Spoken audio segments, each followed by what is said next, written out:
Muy buenas tardes. La población de la tercera edad va en aumento en nuestro país. Además, se registra un repunte en los casos de abandono. Ante ello, las autoridades de salud buscan sancionar a quien discrimine, a quien lastime la integridad de los adultos mayores. Esto es punto y coma. Comenzamos. Actualmente México tiene una población de 8.5 millones de personas mayores de 60 años de edad y de acuerdo con las proyecciones de crecimiento poblacional, en el año 2020 este sector se incrementará a 15.6 millones. Sin embargo, 60 de cada 100 adultos mayores presentan rechazo o total abandono de sus hijos, además de que carecen de recursos económicos.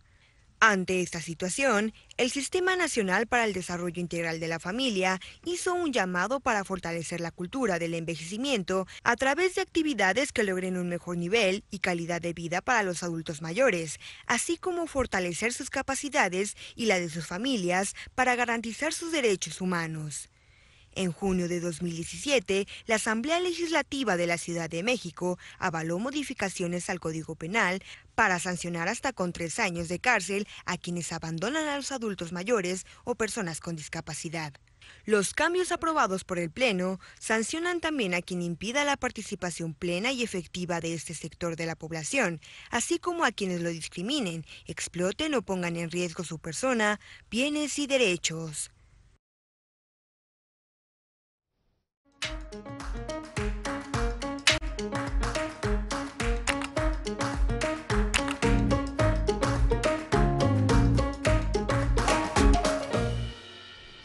Bienvenidos a Punto y Coma, yo soy Kimberly Armengol, como ya se lo comentábamos, hoy tenemos un tema muy interesante, ¿qué es esto? Hablaremos sobre el abandono en los adultos mayores. En el estudio nos acompaña Ana Luisa Gambles Sánchez, ella es coordinadora del área de gerontología del Instituto de Atención de Adultos Mayores. También, por supuesto, están mis compañeras y amigas, Paola Barquet y Yasmín Jalil. ¿Cómo están, chicas? Hola. Listas para platicar como siempre, bienvenida. Bienvenida, ¿cómo estás? Muchas gracias, muy bien, gracias. Grave problema este de los adultos mayores. ¿Nos puedes dar un escenario de cómo viven los adultos mayores en México? ¿Cuántos son? ¿Cuál es la situación que padecen? Pues, bueno, soy especialista en el tema y sé que a veces vende el sensacionalismo, ¿no? Pero yo creo que la mayoría de las personas mayores viven con una buena calidad de vida, con una vida agradable, ¿no? Porque nos hablan de estos escenarios y uno no quisiera envejecer o llegar a edades avanzadas, y yo invito a todas las personas a que sí lo hagan y a que prueben y lleguen. Sí hay ciertos problemas, sí hay un fenómeno de abandono, de maltrato, hay una sensación de que los derechos caducan con la edad, y lo vemos en la sociedad, apoya mucho los medios de comunicación, apoya mucho la visión de que solo vales pues cuando eres joven, lozano, esbelto o esbelta, ¿no? Y hay digamos, nos negamos al proceso de envejecimiento, y eso es un gravísimo problema porque genera que haya una imagen negativa en este proceso de la vida, y así lo viven las familias, lo pueden vivir la sociedad misma.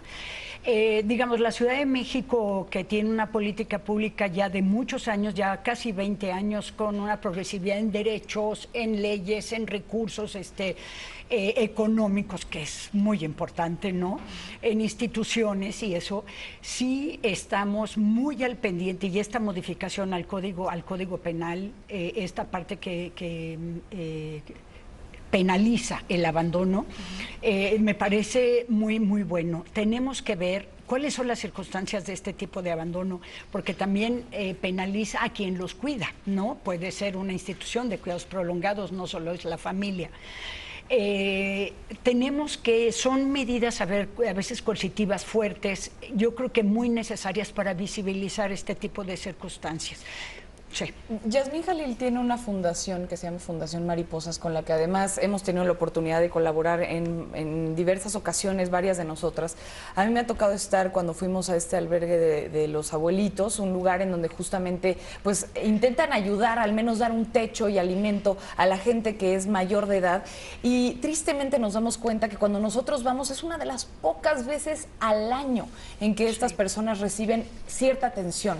Están incluso en en la atención que ellos pueden prestar a cualquier cosa que esté sucediendo frente a ellos, uno nota que están realmente ausentes, y eso no me pareciera que es algo que sucede nada más por la edad o por los años que han pasado, porque hemos visto en este espacio que se trata mucho también de cómo envejecemos socialmente, es decir, no nos ayuda muchas veces el entorno, y lo hemos visto en este tipo pues de momentos que nos sirven también como una experiencia casi de experimento, de ver qué es lo que está pasando y cómo podríamos ayudar. Como sociedad, ¿qué pasa en estos albergues?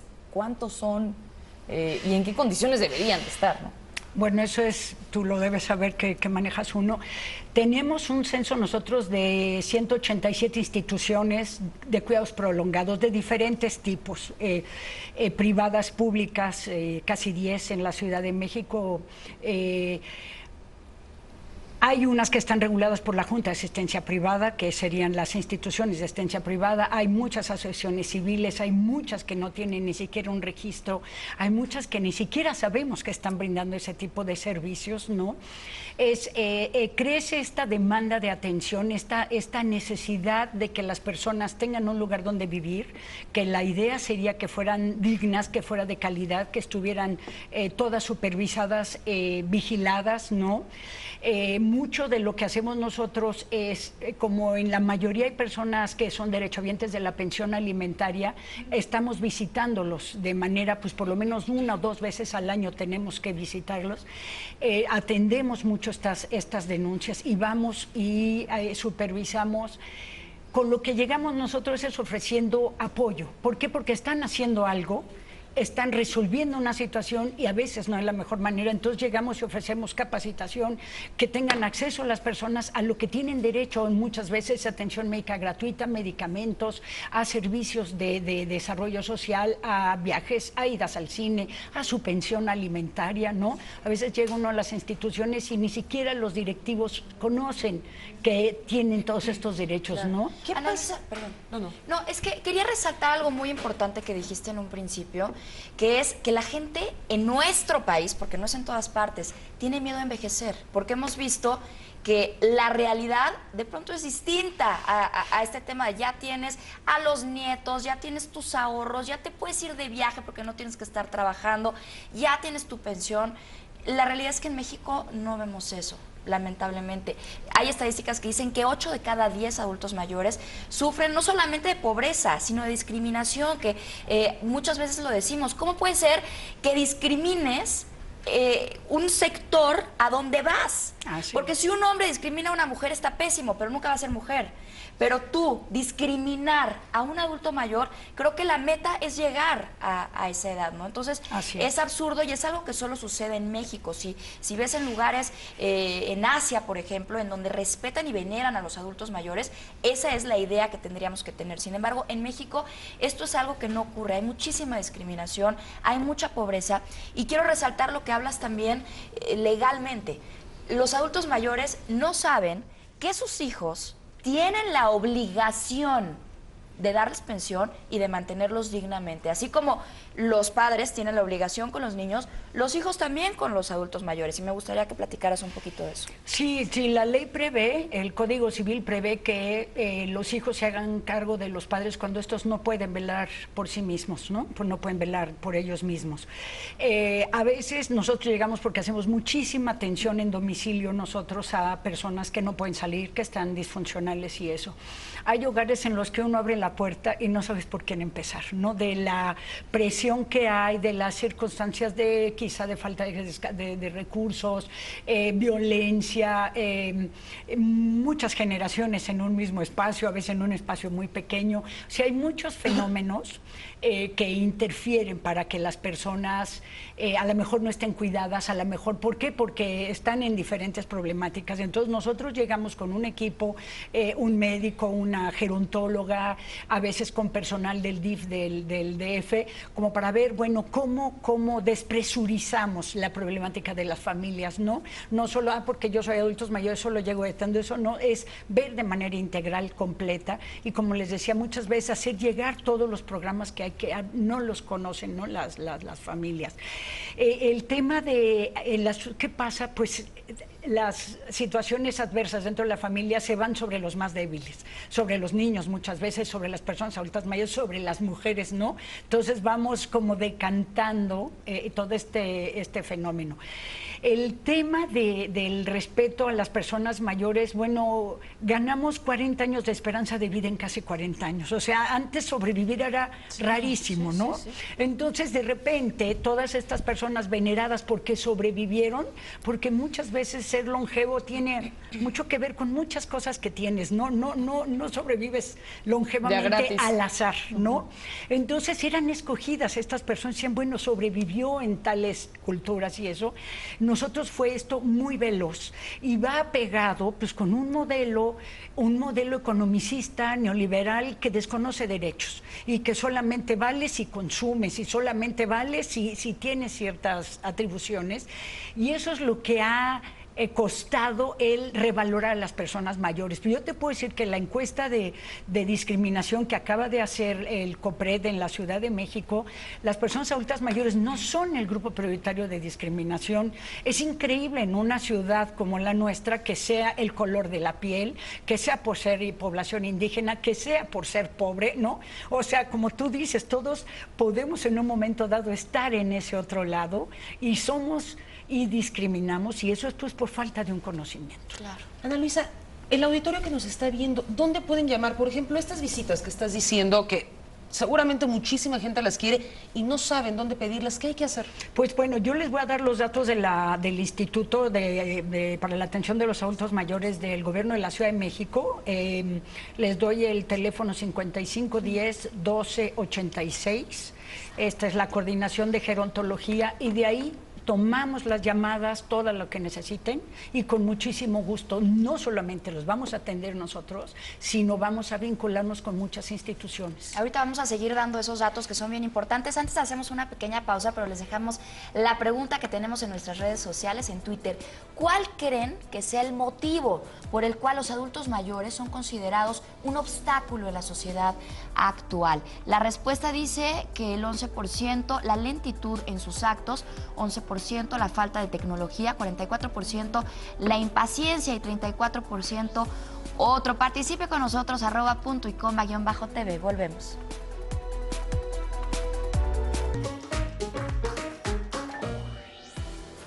Sanciones por abandono a adultos mayores. El artículo 156 del Código Penal de la Ciudad de México establece que serán sancionados con cárcel familiares o tutores que tengan obligación de cuidar a los adultos mayores o con algún tipo de discapacidad. Esto incluye abandono con dolo, que aíslen, que mantengan en condiciones de hacinamiento o desalojen ilegalmente a quienes sean incapaces de valerse por sí mismos. Las penas van de 3 meses a 3 años.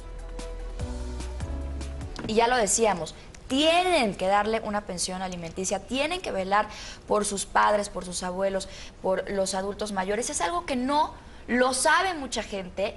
Y no solo eso, Ana Luisa, que cuando lo saben, se tocan el corazón porque estás hablando de demandar a tu hijo.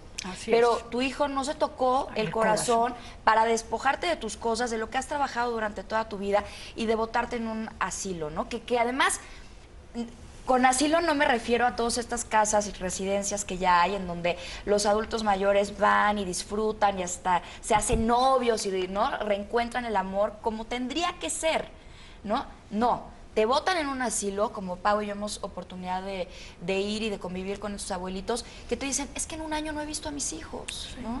Ay, que yo creo que a veces es una bendición, ¿no? Bueno. Hablando de tantos hogares violentos, la verdad yo preferiría que vayan y me tiren a un asilo a que me tengan relegada pero de preferir, en la casa o me estén maltratando. De preferir, claro, prefieres tener unos hijos que te cuiden y que te traten con respeto como tendría que ser y como pasa en otras culturas, Ana Luisa. Así es. Mira, tienes razón en estas situaciones que mencionas y que yo, digamos, no veamos con una catástrofe el tema del envejecimiento, pero sí hay un grupo de la población, de las personas mayores, que pueden estar en situación de vulnerabilidad.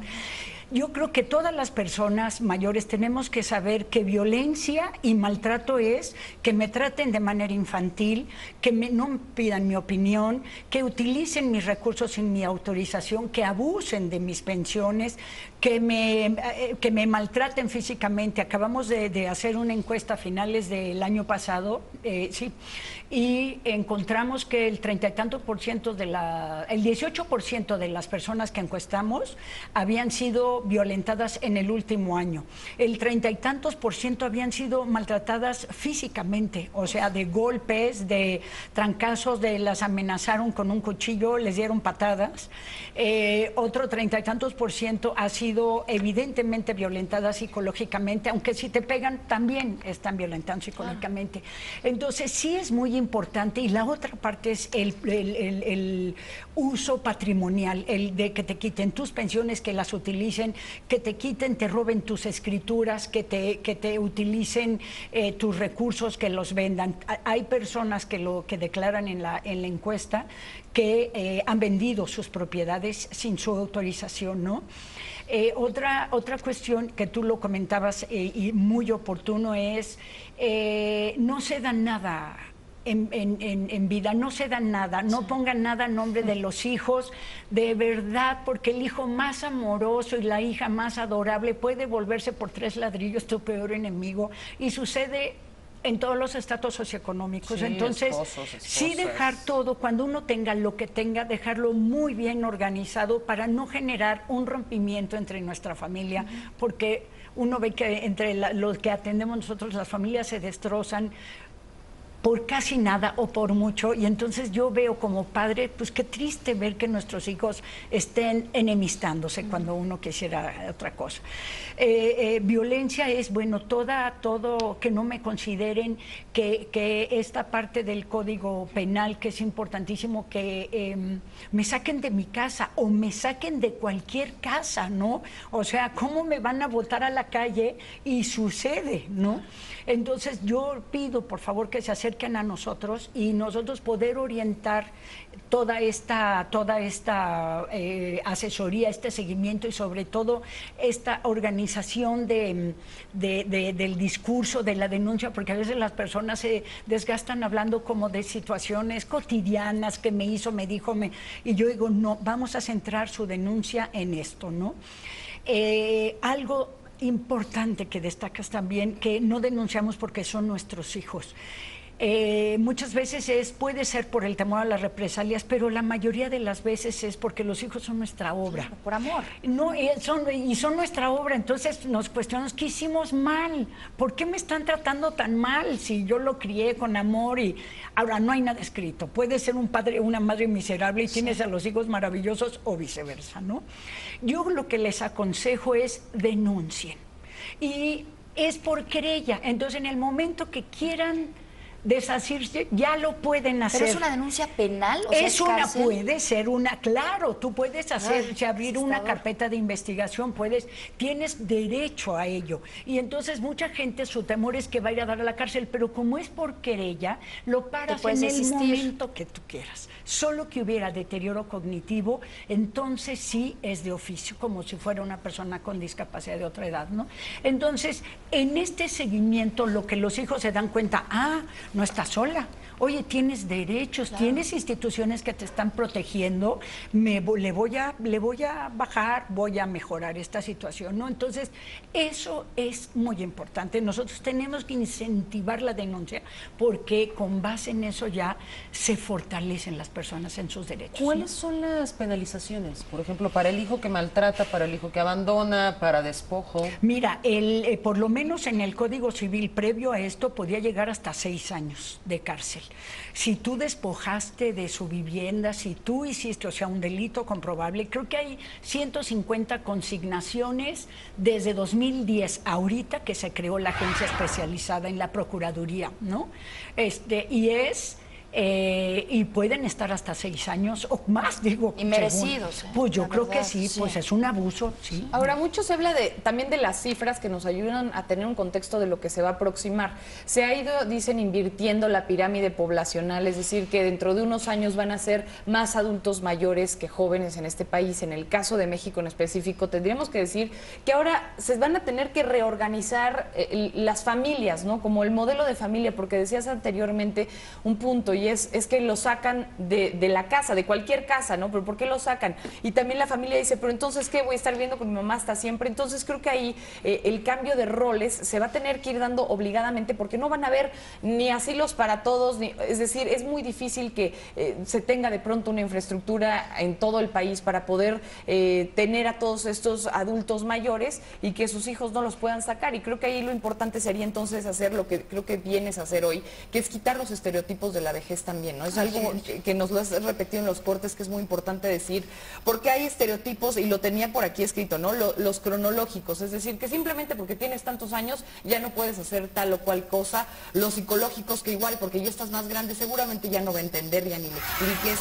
O lo social, no, como ya está viejito, ya ni le digas, ya ni lo traigas, y entonces se separan también socialmente.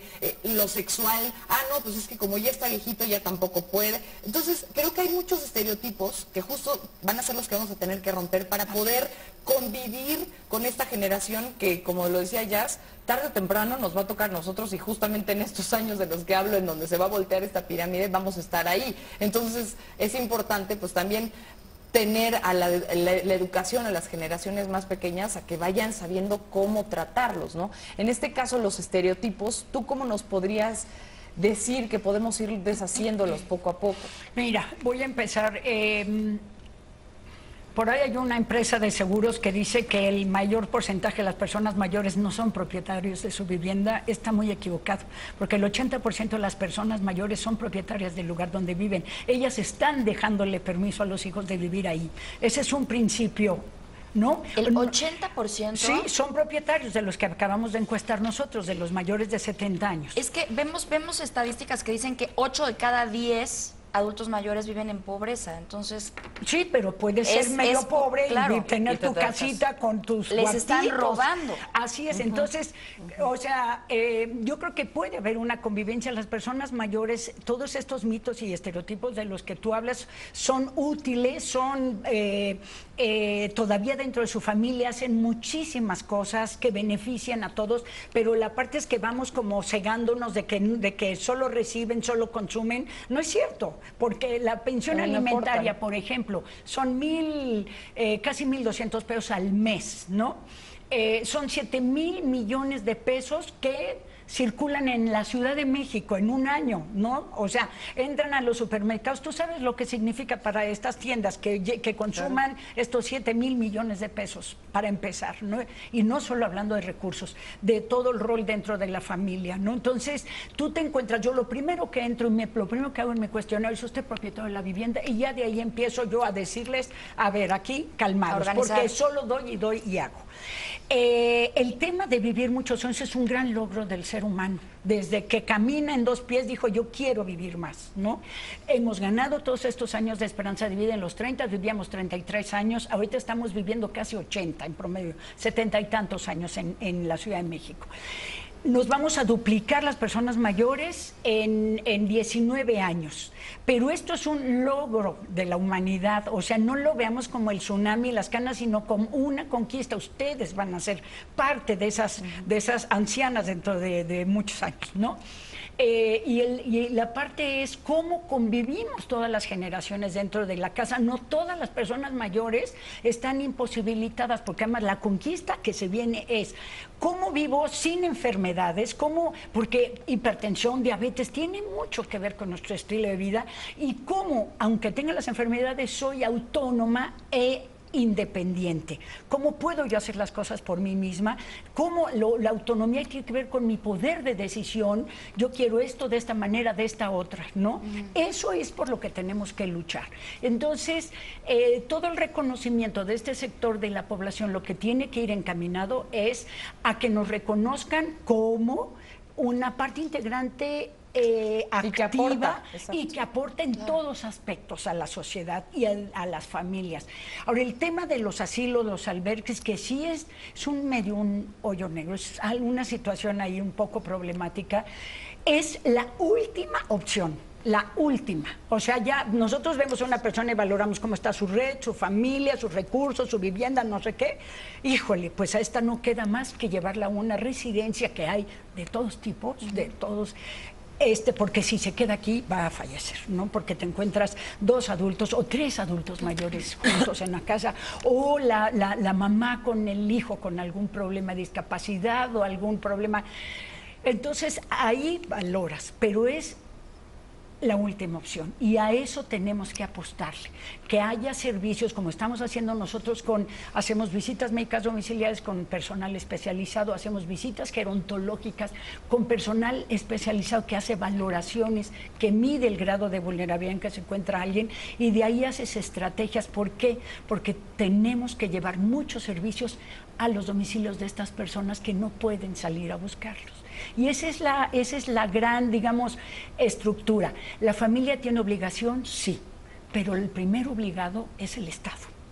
Es el primer obligado. Hay familias en las que, ¿cómo la vas a obligar si no tiene? ¿No? Como entonces sí, coadyuvan con nosotros, y es lo que les decimos, ayúdenos, ¿no? Y cuando ya se pasan de listos es cuando ya les caemos con todo, ¿no? Pero bueno. Vamos a seguir platicando de todo esto, pero vamos rápidamente a un corte con la pregunta que les tenemos ahí en Twitter.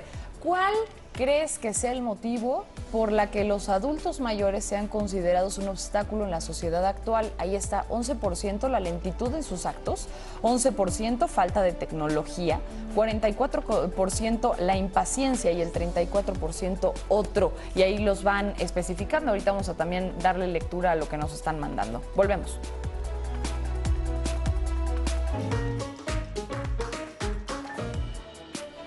De regreso ya en punto y coma. Mire, de acuerdo a cifras del INEGI, recopilamos en el Censo de Alojamientos de Asistencia Social 2015 hasta este año, alrededor de 22.611 adultos mayores se encontraban en casas hogar para adultos mayores, y además un promedio de 8.889 voluntarios que ofrecían su tiempo en dichos lugares. Y creo que hay una de las palabras claves también podría ser voluntarios. ¿Cuántos voluntarios sabemos que nos podríamos sumar a estas filas? ¿Cómo puede funcionar un buen programa de voluntariado en donde hubiera una logística? ¿Ustedes lo podrían coordinar o en dónde nos podemos acercar para ayudar? Pues mira, un voluntariado que, por llamarlo de alguna manera, es mucho las personas que están haciendo servicio social, prácticas escolares. Es muy interesante que jóvenes, porque empieza a ver que se interesen por el tema del envejecimiento y que además lo tienen con una perspectiva de mucha dignidad, no de es que como soy tan buena voy a ayudar, sí, ¿no? Sino es voy a construir qué puedo hacer para fortalecer a este grupo de la población. Mira, nosotros en el instituto sí tenemos a profesionales que se acercan a trabajar con nosotros de manera gratuita. O para hacer, ahorita tenemos a 2 personas que están haciendo un doctorado, y entonces entran a hacer su doctorado sobre lo que estamos haciendo, pero hacen de todo, ¿no? en el trabajo. Y las instituciones de cuidados prolongados tienen mucho esta parte, que reciben apoyo pues de grupos de mujeres, de rotarios, de diferentes sectores que se acercan a ofrecer esto. Es muy importante que quien haga este tipo de aportaciones conozca los derechos de las personas mayores, porque a veces te las encuentras no a ellas, sino a muchas personas es que soy tan buena, es que sí, pero todo lo que hagamos nosotros lo tenemos que hacer con una visión de dignidad, con una visión de derecho. No de lástima. Exacto, porque esa parte crecimos con esa visión, y yo creo que no ayuda a la dignificación de las personas, ¿no? Ana Luisa, estas residencias de las que estamos hablando, ¿qué necesita una persona para tener derecho a ella? Porque yo he escuchado mucha gente que yo no lo puedo llevar a una residencia porque son carísimas. Mira, hay de todos tipos, hay desde gratuitas con una gran calidad de atención. ¿Qué requisitos tienes para entrar a la gratuita? Normalmente es pues que no tengas recursos o que tengas muy pocos recursos, porque si yo tengo una pensión y me voy a alguna de estas, pues lo que hacen muchas veces es que bueno, tú te compras tus cosas con tus tarjetas y eso, pero el tema, lo que tiene mucho que ver es un estudio socioeconómico, ¿no? De ver en qué circunstancia estás. Entonces nosotros nos pasamos, bueno, de todas las que vamos conociendo es, esta persona puede estar aquí porque una de las cosas que piden es que estés muy bien, que estés funcional, que estés cognitivamente perfecta, y muchas veces pues no, encontramos que las personas que requieren de esto están con un cierto grado de dependencia, ¿no? Entonces vamos vinculándonos y vamos como incorporándolas, y mucho porque nosotros como gobierno también las respaldamos, o sea, también nos aliamos a estas instituciones, les damos capacitación a su personal, les acercamos servicios, vemos que fortalecer, ¿no?, lo que hacen, porque a veces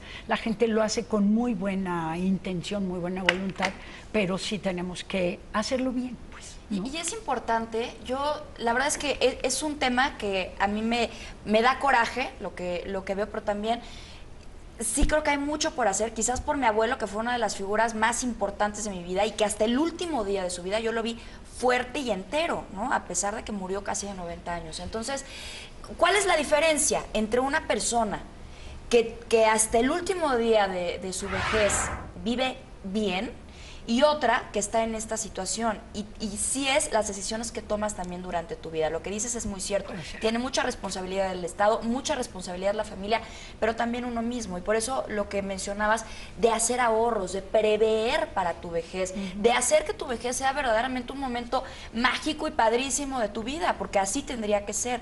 El hecho de ahorrar, el hecho de planear, de decir, a ver, el día que me muera, ¿cómo va a estar la cosa? ¿Cómo quiero pasar el resto de mis días? Porque sí hay residencias como las que dice Kim, hay unas que están fatal, porque yo he ido, las he visto, pero hay otras que están impresionantes y que si ahorras un poco durante toda tu vida, puedes vivir en lugares que vas a convivir con personas de tu edad, que como ya decía, puedes reenamorarte, ¿por qué no? ¿No? Puedes, y aparte vas a encontrar el amor desde otro punto de vista muy distinto al que hacen los jóvenes, y no me refiero sexualmente, sino que es otra historia con mucho más madurez, con más sabiduría, y me gustaría que nos dieras así algunos tips para poder llegar a esa edad dignamente. ¿Sabes cuánto cuestan las que estás diciendo?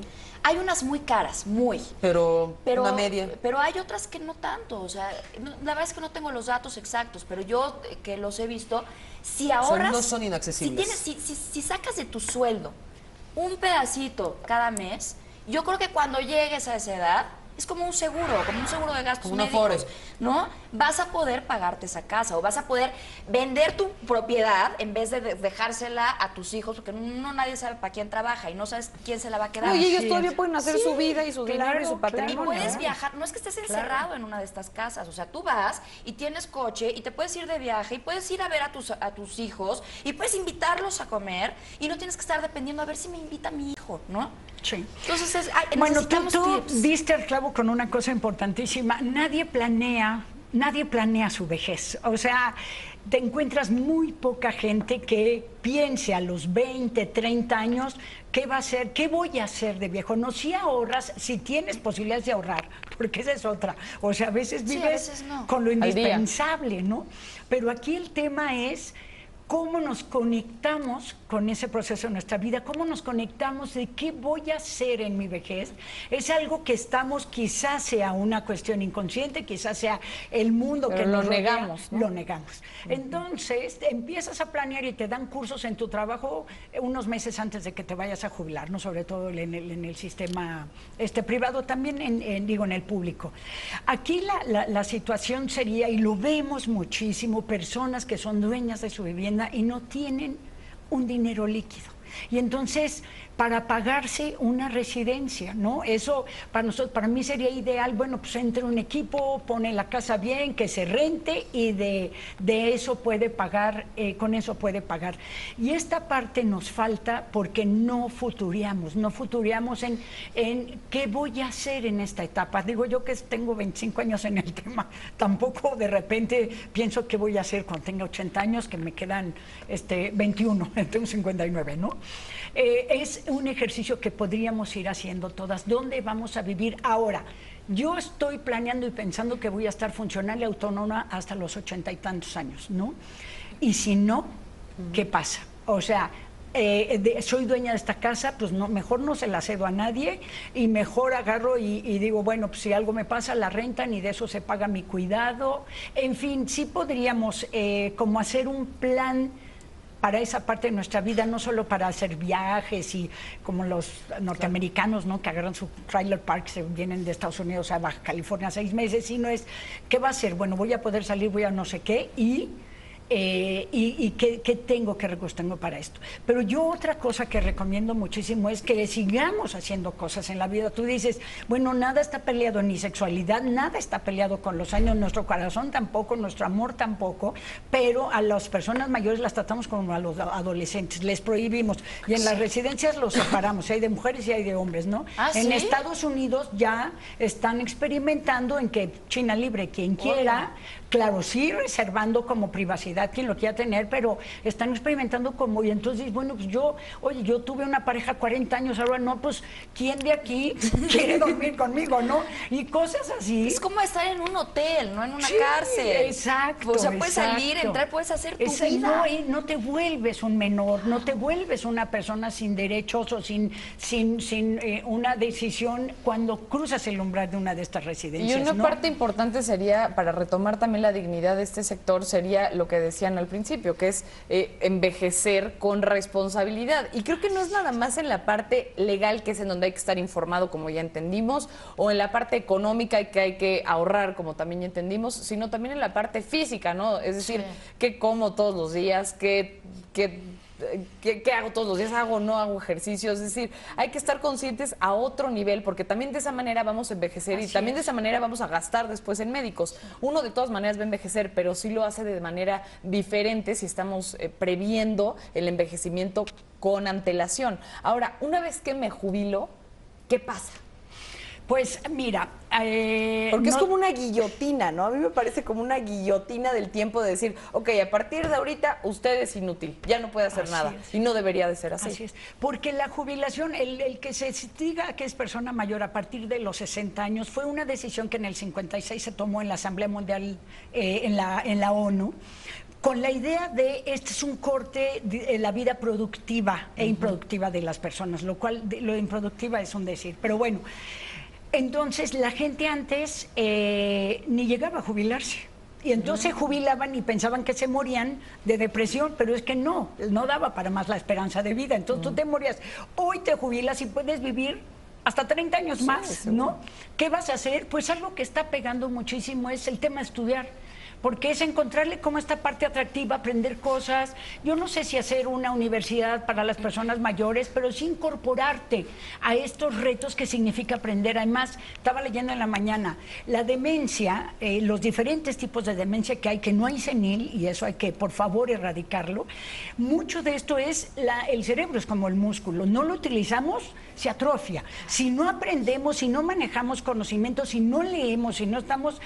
se nos va a atrofiar, y si yo estoy con la idea de que se me olvidan las cosas y me van a estar olvidando porque soy vieja y porque es natural, ya estoy perdida. Entonces el tema de estudiar, que nos incorpora a aprender cosas nuevas, pero hay algo más importante. ¿Y por qué la gente no se va? Porque encuentran gente como ellas. Claro. Y entonces se empiezan a conocer y a tener una red fantástica, estimulante, activa, y ya no se quieren ir. Entonces las instituciones que están generando estas escuelas dicen, ¿ahora qué hago? Ya les di el Corel 1, el DROS, el 3, ¿no? ¿Qué generas tú para que las personas se sientan estimuladas y que el que ya me sobra este tiempo lo pueda aprovechar en muchas cosas? Y yo que a cualquier edad necesitas una ilusión, ¿no?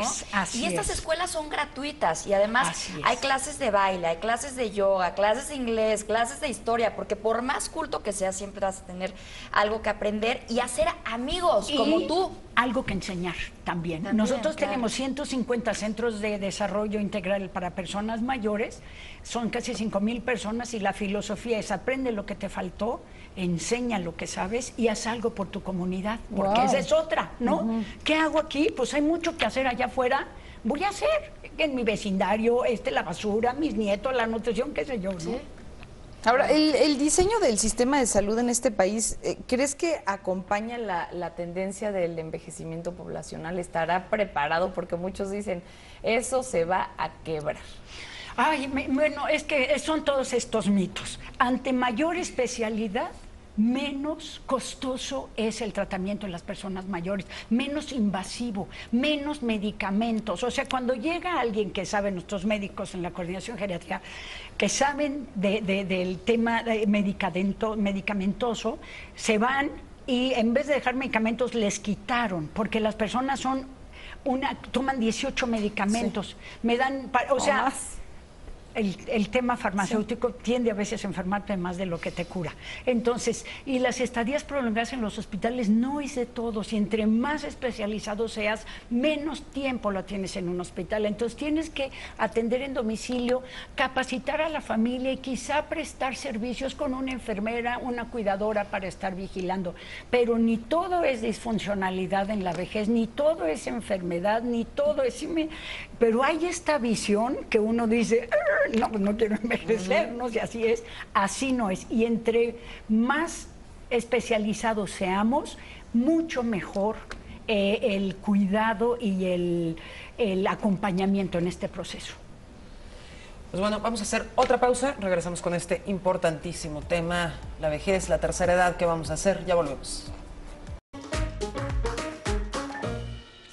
Y bueno, seguimos aquí en Punto y Coma con este muy importante tema. Ana Luisa, de verdad nos has dado una perspectiva, muy positiva de la tercera edad, quitándole toda esta onda catastrófica de no quiero porque el abandono, la pobreza y la tristeza vienen con nosotros, pero también las opciones. Ahí tenías algunas páginas que nos ibas a compartir para el auditorio, para todo lo que... todas las necesidades que tengan, ¿no? Sí. Desde de salud, residencia, abusos legales, que es lo que estábamos comentando en el corte. Cuéntanos. Pues mira, tenemos la página del instituto que es www.adultomayor.cdmx.gov.mx. Bueno, con que pongan el principio. Ahí lo tienen en la pantalla. Ya lo pueden, ¿no? El teléfono del módulo para todo el tema de la pensión y de lo que necesiten es el 5208-3583. Y también les aconsejo muchísimo el Twitter del director general, que es el Rigoberto Ávila Ordóñez. Su Twitter es Rigoberto Ávila O. Cualquier cosa que nos manifiesten, que sepan de alguien, lo atendemos.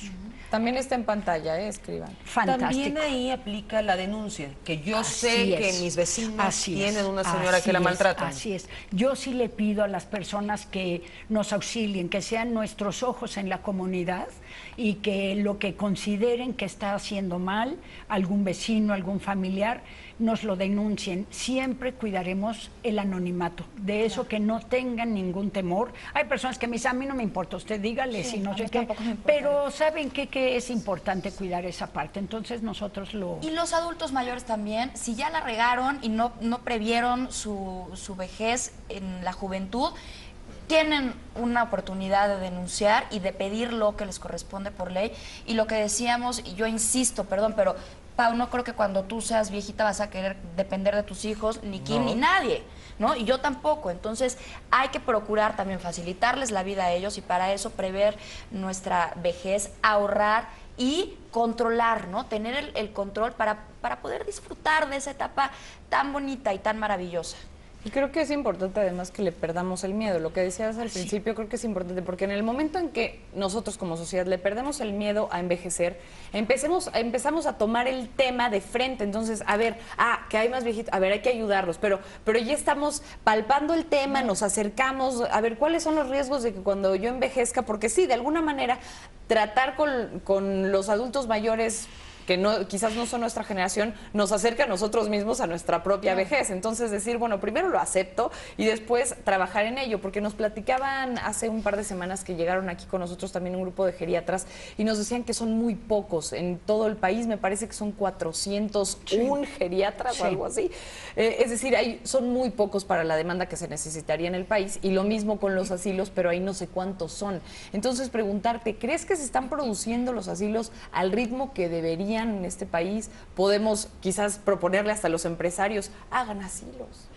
Mira, el tema, bueno, los geriatras sí son muy importantes, pero lo más importante es que haya capacitación en el primer nivel de atención, en la parte médica. O sea, que los médicos de consultorio, los de primer nivel que le llamamos, esos deberían estar capacitados en temas gerontológicos y geriátricos. En la medida que esos estén muy bien, porque es la gran base, llegan mucho menos a este nivel.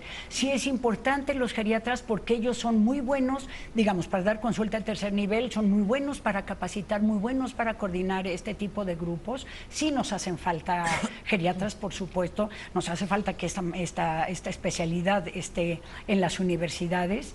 Y el tema de la generación de albergues y de estas instituciones de cuidados prolongados, yo le apostaría más a centros de día, a centros donde las personas puedan pasar gran parte del día, donde se rehabiliten, donde se desarrollen su potencialidad, donde se desarrolle y se estimule su memoria, se estimulen su cuestión, coordinación motriz, se les vigile su medicamento, sobre todo para quien tiene alguna deficiencia de funcionalidad, ¿no? No todo es meterlos y que se queden a vivir ahí, sino estos centros de día que tenemos muy pocos todavía, que pasen las personas y que puedan regresar a su casa, ¿no? Que puedan jugar cartas, que puedan bailar, Convivir, que puedan disfrutar. Es bien importante apostarle, yo siempre digo, esa imagen de los adultos mayores que tienen en Oriente, en Asia, en donde ven a los adultos mayores como sabios, que aprenderles, que respetarlos, que venerarlos. Ojalá pudiéramos llegar a eso en México. Hacemos una pequeña pausa, pero regresamos con más de este tema a punto y coma. Lamentablemente se nos acabó el tiempo. Ana Luisa, concluyamos. Hay que entrarle al proceso de envejecimiento porque si no, pues la otra opción es morirse y no envejecer. No cambiamos al día siguiente que cumplimos 60 años, es un proceso de toda la vida. Somos genio y figura, como dicen, no somos seres, los viejos seres distintos a los más jóvenes. Hay que involucrarse. Hay que salir, hay que divertirse y hay que entrarle a todas las opciones que pueda haber. Yo les pido que se acerquen a nosotros, que podamos guiarles en este camino, que es yo creo que muy divertido y con muchos retos. Entonces, vivámosles, demostrémosles a los más jóvenes que es lo máximo vivir así. Ana Luisa Gambles Sánchez, muchísimas gracias, chicas. Gracias. Quédense en Titulares de la Tarde.